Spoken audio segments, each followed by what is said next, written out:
Next, to remove the feed shaft, there's two screws, one at the rear and one in the front here.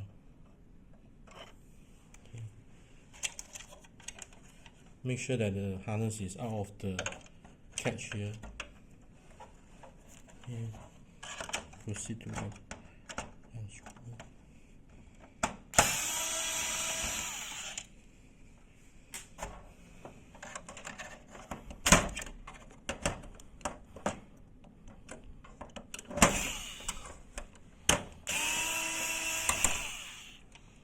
Once done, lift up the feed shaft